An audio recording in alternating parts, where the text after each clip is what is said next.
Welcome back. J'en profite aussi parce qu'il n'y a pas de raison. C'est pour envoyer à la totalité de ma fanbase, a.k.a. mes parents. On essaye d'utiliser de moins en moins Lambda, comme on l'a vu au talk précédent, mais on y revient quand même toujours un petit peu. On a toujours besoin de ce service Lambda, et en fait, quand on utilise Lambda, il convient de bien définir les contrats d'interface. On a vu un talk l'année dernière de présentation du framework Swarmion, qui est un framework qui facilite le développement de microservices en TypeScript. Et l'une des features phares de ce framework, c'est les contrats. Et on est très heureux d'avoir Axel aujourd'hui, qui est un membre de la core team de Swarmion, pour nous expliquer comment ils y sont arrivés. Merci de l'accueillir.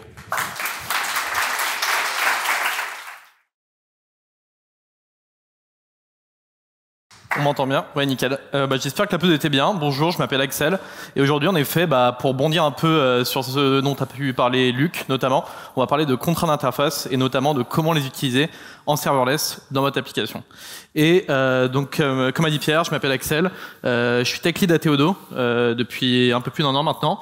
Et je construis principalement des applications sur AWS en TypeScript. Donc, on va commencer un peu par une histoire d'horreur qui vous est déjà sans doute arrivée si vous construisez des applications full stack. Vous venez de faire un nouveau déploiement sur votre stack de dev, c'est pas trop grave, ou de pré-prod, de prod, aïe. Et vous avez ce message d'horreur dans votre console qui vous dit j'arrive pas à lire une petite propriété dans ton objet, j'ai peur.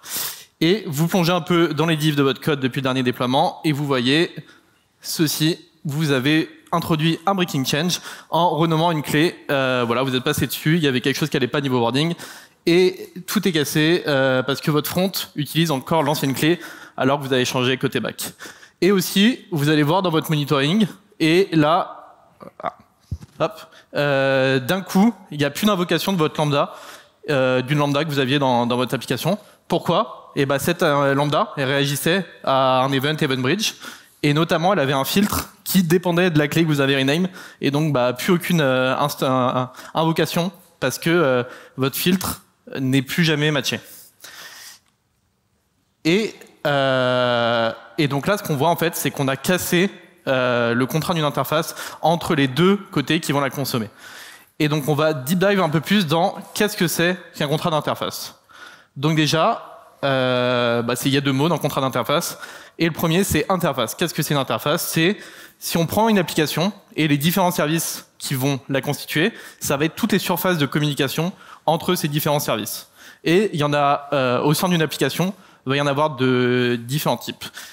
Et c'est assez important de faire très attention à ces interfaces parce que ça va être souvent là que vont intervenir les breaking changes parce que ça va être des zones où c'est plus une entité de code qui est exécutée mais deux qui doivent communiquer et qui respectent pas forcément le même langage, les mêmes types, etc.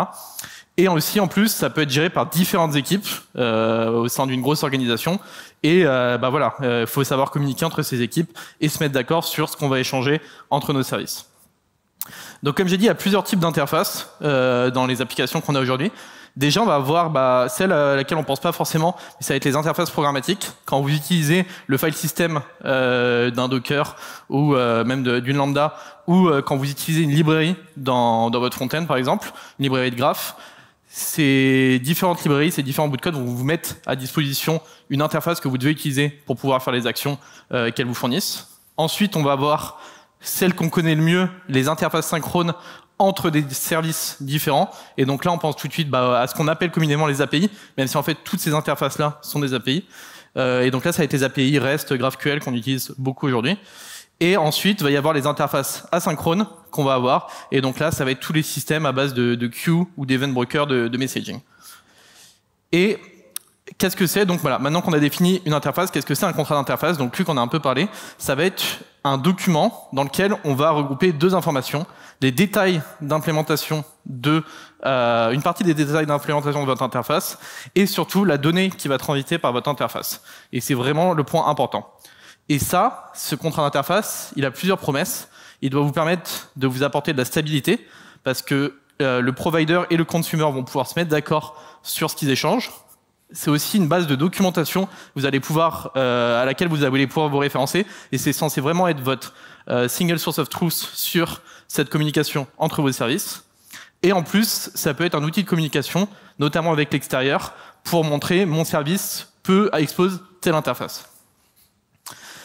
Et donc, il y a plusieurs types de contrats d'interface que vous utilisez souvent en tant que développeur, potentiellement. Il va y avoir, pour les interfaces programmatiques, tout ce qui va être SDK, qui vont vous fournir du code pour venir interagir avec votre file system ou même avec le SDK AWS, par exemple. Il va y avoir le standard OpenAPI, qui est le plus connu au niveau des interfaces synchrones, donc qui va permettre de venir définir l'interface d'une API. Et aussi, Luc en a parlé tout à l'heure, il va y avoir ce qui est Event Registry, qui vient définir tous les événements qui vont pouvoir être émis et consommés au sein d'une application et sur laquelle vous pouvez venir vous baser pour faire vos développements. Et donc, pour prendre un exemple rapide, donc d'un Swagger, qui est une application qui fournit, qui se base sur OpenAPI pour fournir des contrats d'interface, on voit un petit exemple sur lequel on va avoir la data qui va transiter à travers notre interface.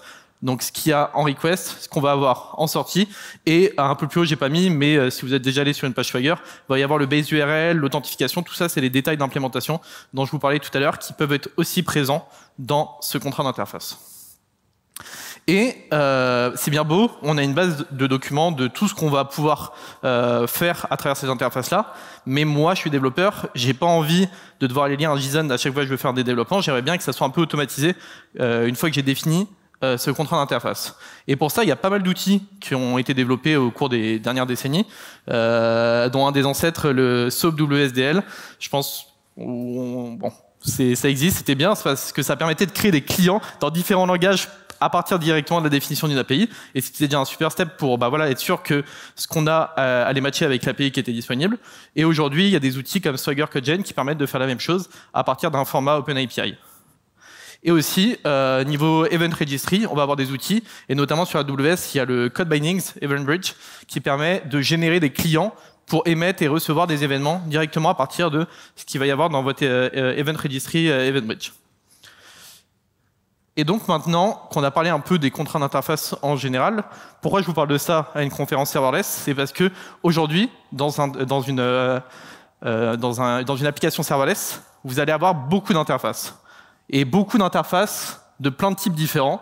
Donc là, c'est un petit cas d'archi, comme on a pu en voir plusieurs dans les talks d'avant, mais on voit qu'il y a API Gateway, Lambda, DynamoDB, Step Function, la totale, et c'est beaucoup d'interfaces qui vont être différentes à chaque fois. Et vu que c'est plein de services distribués, vous avez une multiplication des interfaces par rapport aux architectures plus classiques, quand vous aviez un back-end qui tournait sur un serveur. Et en plus, comme j'ai dit, ces interfaces, elles vont être très variées et assez complexes techniquement. Donc là, je vais vous faire peur, mais je vais vous mettre plein de types un peu horribles qui sont là à gauche. On va avoir c'est l'événement API Gateway Proxy Handler. C'est quand vous branchez une lambda et une API Gateway, et il y a plein de clés et tout connaître, c'est un enfer. Et là, après, on a des exemples de filtres sur EventBridge ou de définition de step function qui vont vous dire quelle est la donnée et comment va être traitée la donnée en entrée. Tout ça, c'est des formats qui sont spécifiques à chaque service, qui sont ultra flexibles parce qu'AWS fournit des services qui doivent être utilisés par plein d'applications, mais qui vont être par nature donc très compliqués à apprendre et très abstraits. Et donc, d'expérience, c'est assez compliqué d'onboarder des développeurs à toutes ces spécificités de ces différentes interfaces qui vont être fournies par les cloud providers. Et donc maintenant, on va se pencher un peu plus sur un cas qui va être celui d'une API REST, donc dans une architecture serverless. Si on regarde et qu'on repart de notre interface de tout à l'heure avec un petit endpoint get, si on va faire une architecture assez classique pour implémenter ce besoin-là, on va avoir quelque chose qui ressemble à ça en serverless sur AWS, avec une appli front, un endpoint API gateway et une lambda derrière qui va venir répondre à la requête. Et si on revient, est-ce qu'on se ressente un peu sur le contrat d'interface, ou est-ce qu'on va devoir venir l'utiliser? On va devoir venir l'utiliser côté front, parce qu'on a besoin de savoir dans quelle route on va taper et quelle est la donnée qu'on doit envoyer et qu'on va recevoir. Côté configuration d'API Gateway, on a besoin de savoir quelle est la route que je vais devoir provisionner pour ce besoin-là. Et côté lambda, on a besoin de dire je suis une lambda qui va répondre à telle route API Gateway, qui va devoir consommer tel input et donner tel output. Et tout ça, c'est assez compliqué à venir mettre en place. Et donc, si on regarde des petits exemples d'implémentation, donc là, je suis parti avec le framework serverless et c'est du TypeScript pour que ça soit à côté front et back. Mais donc, on va avoir une définition d'un event sur notre lambda pour venir réagir donc à la requête. On va avoir un handler qui va juste réagir à l'événement générique API Gateway proxy pour lambda. Et on va avoir côté front potentiellement un client API qui va venir fournir son l'input et s'attendre à recevoir le bon output. Et ça, par nature, tous les types ils vont être découplés dans des services différents et il faut faire vachement attention.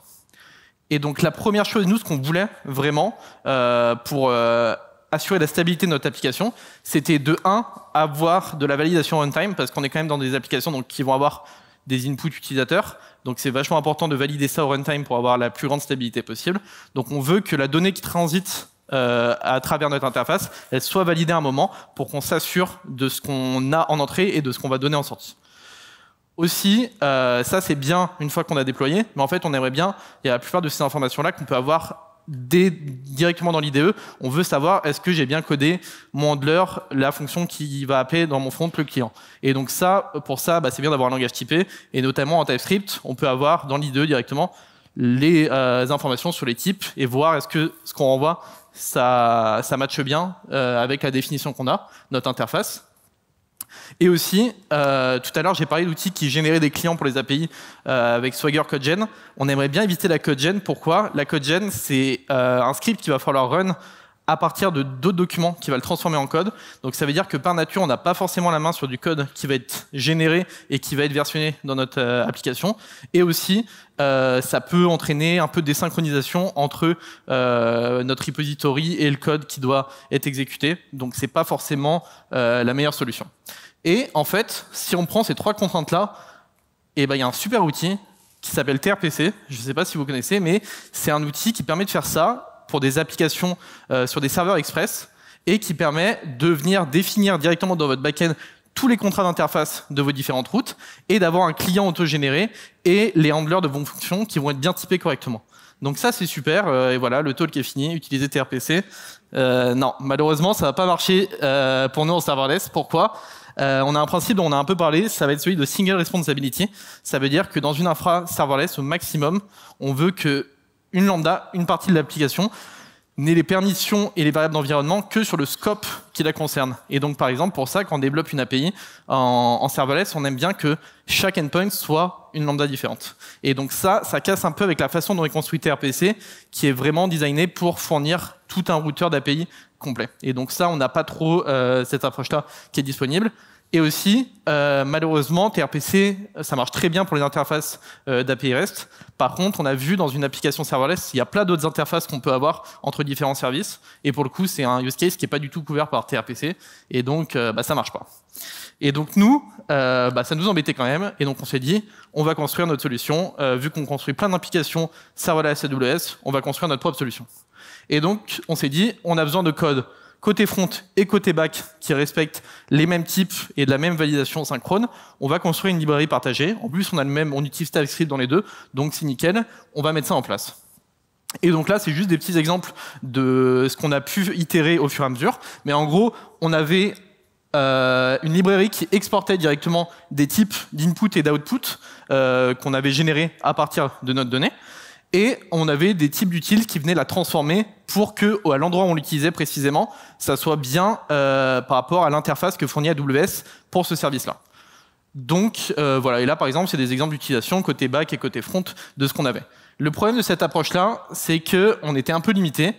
De un, on avait construit une librairie, mais en fait, le code, on avait quand même plusieurs sources de vérité, ce qui n'est pas ce qu'on veut, et ce qu'on a dit tout à l'heure pour les contrats d'interface, parce qu'on avait dans la librairie ce qui définissait un peu le type du handler, le type de la route qu'on va devoir appeler, et c'était pas parfait d'un point de vue implémentation là-dessus.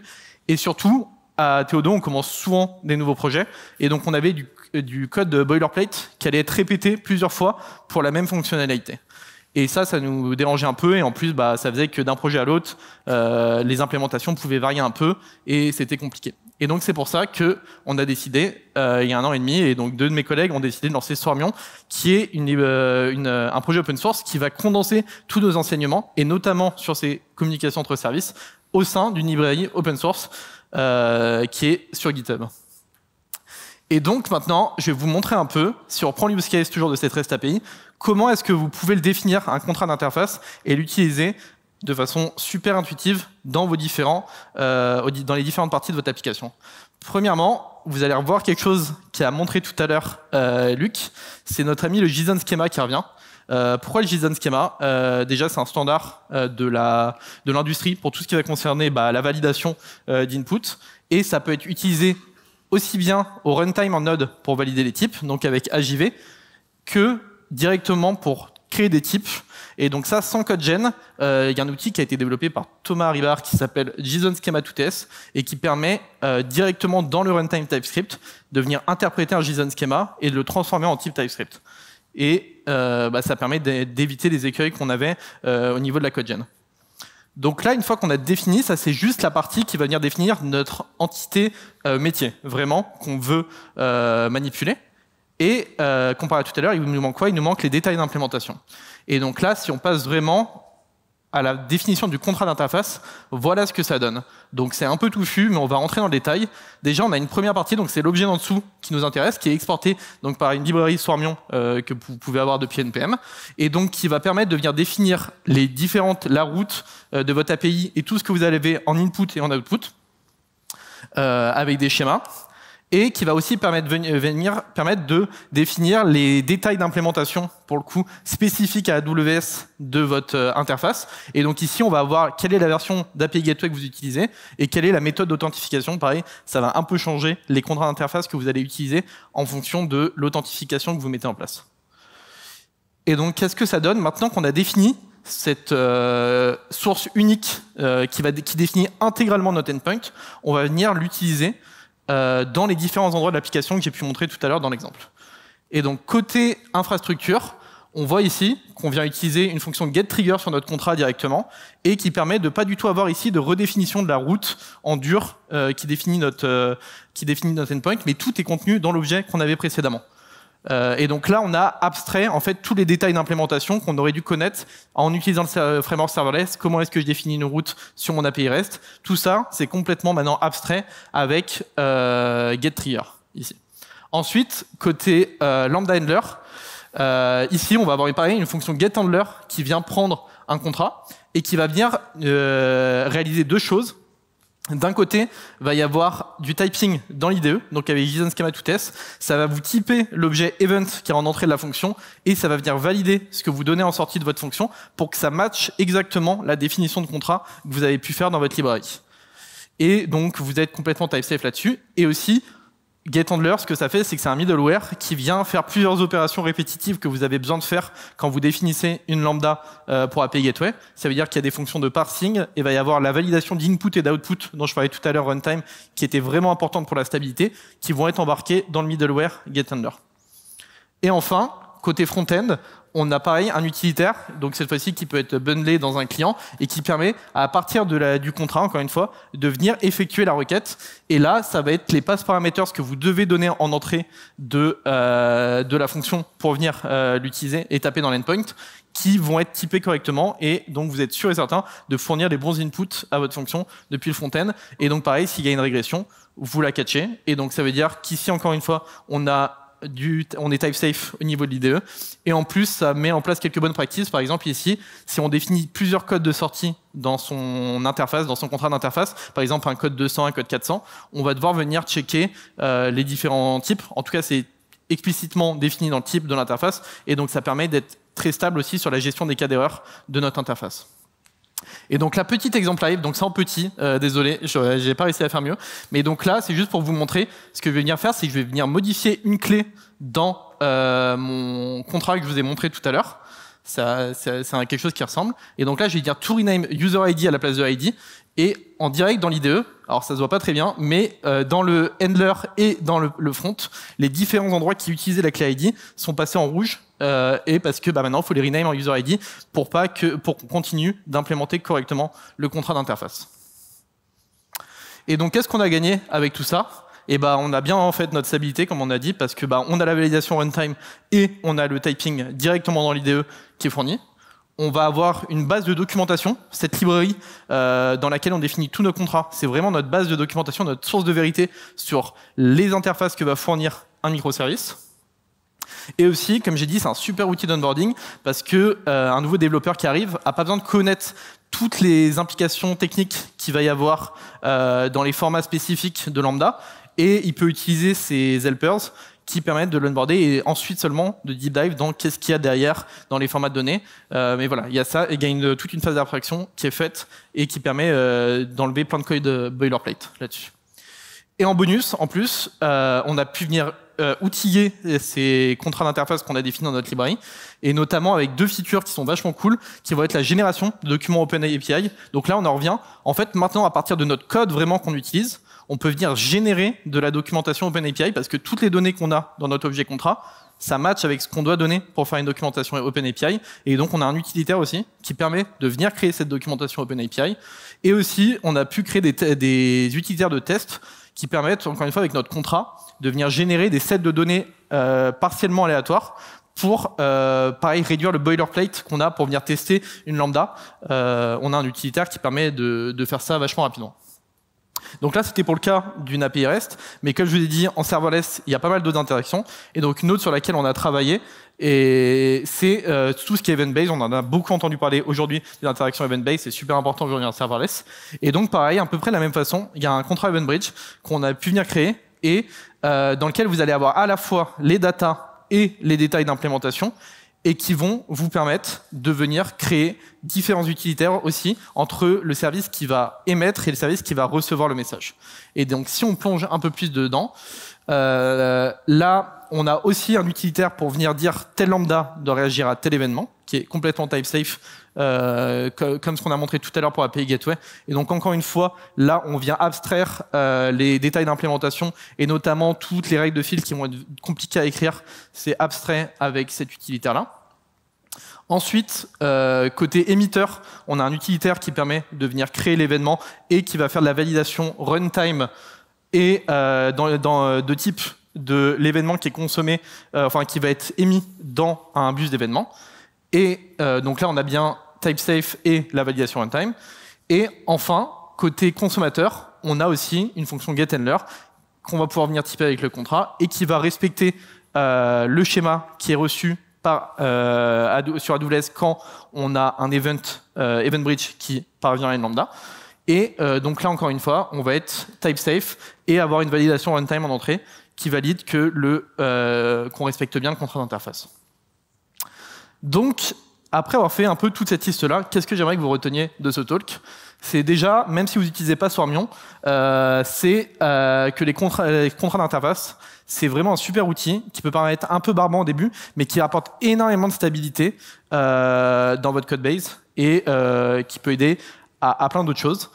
Et comme on peut voir, ça peut être un peu brut au début, quand on regarde juste un fichier WSDL ou une documentation OpenAPI, de se dire que je vais devoir plonger dedans pour venir l'utiliser. Mais si on met de l'instrumentation, l'effort d'instrumentation dessus, avec des librairies qui existent pour les utiliser, ça devient vraiment des outils de développeur expérience très forts. Et aussi, ça peut donc fournir des outils qui permettent un onboarding et une entrée plus facile, notamment dans des applications serverless, ou comme on a vu, plein de services distribués qui communiquent tous entre eux, et donc une multiplication des interfaces par rapport aux autres applications qu'on avait avant. Et qu'est-ce qu'il y a pour la suite sur Swarmion? Swarmion, comme j'ai dit, c'est un projet open source sur lequel il y a plein de gens qui ont contribué aujourd'hui depuis sa création. Et on a plusieurs projets qu'on veut continuer à développer dessus, notamment fournir du ZOD en plus de JSON Schema dans ce qui va être la définition des schémas de données, parce que voilà, c'est une librairie qui est très utilisée en ce moment, notamment par TRPC dont j'ai parlé, et c'est quelque chose qu'on aimerait bien pouvoir fournir aussi.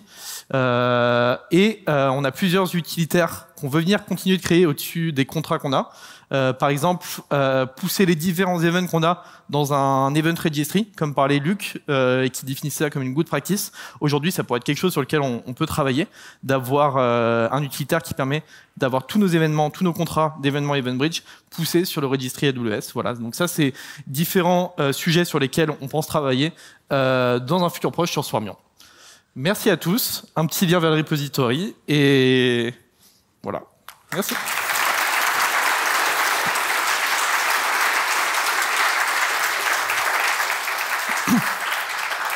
Merci beaucoup Axel, tu prêchais au moins un convaincu. J'espère beaucoup d'autres. Est-ce que vous avez des questions sur les contrats? Salut, merci beaucoup pour le talk, c'était vraiment très intéressant.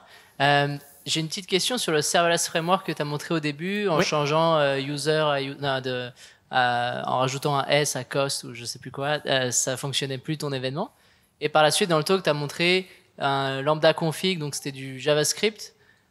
Comment ça se transforme après? Est-ce que ça génère du YAML pour serverless framework ou... En effet, ouais, il y a serverless TypeScript qui existe et nous c'est vrai que chez Théodo, c'est ce qu'on utilise principalement et c'est ce qu'on utilise en Swarmion. C'est une version complètement type safe de serverless qui est fournie en plugin du framework serverless et qui permet en effet d'avoir la validation des mêmes formats que le YAML, mais donc directement dans l'IDE, on va avoir une validation dans l'IDE de tout ça. Donc voilà, c'est un plugin serverless.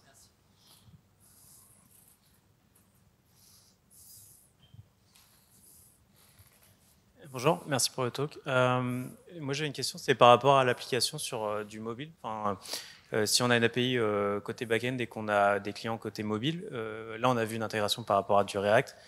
Comment ça fonctionnerait avec est-ce que la librairie existe pour du SwiftUI ou du Kotlin pour pouvoir faire cette validation de contrat interface côté mobile aussi, côté front? Tu veux dire dans les calls qui partiraient d'une application mobile vers... alors aujourd'hui, les utilitaires qui existent côté consumer sur les contrats API Gateway, ça va être pour utiliser soit Axios, soit Fetch. Mais par contre, c'est vrai que du temps que c'est en TypeScript, c'est vrai que nous aujourd'hui on fournit que des utilitaires en TypeScript. Et PR Welcome pour venir créer un utilitaire en fait qui permet de venir outiller l'outil que tu utilises pour faire des appels vers l'API et qui devienne type safe pour cette implémentation du contrat. Donc ça voilà, c'est quelque chose qu'on essaye. On a essayé de créer une librairie qui soit assez extensible d'un point de vue feature et que la distribution de la librairie soit assez performante pour qu'on puisse venir l'étendre avec les différents besoins, les différents consumers et providers qui pourraient venir se mettre autour du contrat. Mais je pense pas que ça existe pas aujourd'hui, c'est juste pour Axios et Fetch, côté consumer.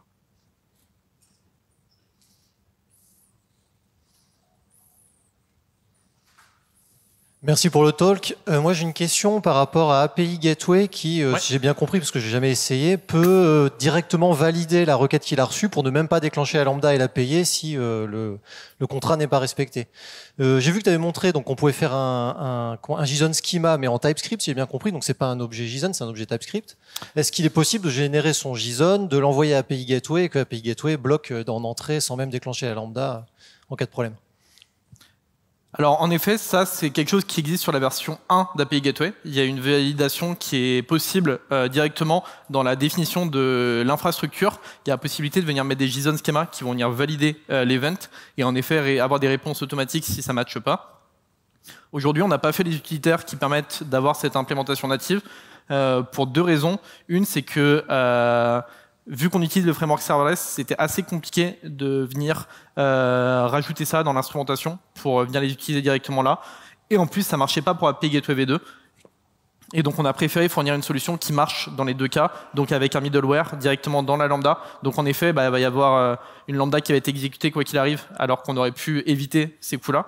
Mais pour l'instant, c'est la solution qu'on a adoptée. Mais pareil, ça pourrait être une piste d'amélioration sur laquelle on pourrait travailler. Il y avait une question au fond, non? Non. Merci beaucoup, Axel. Merci.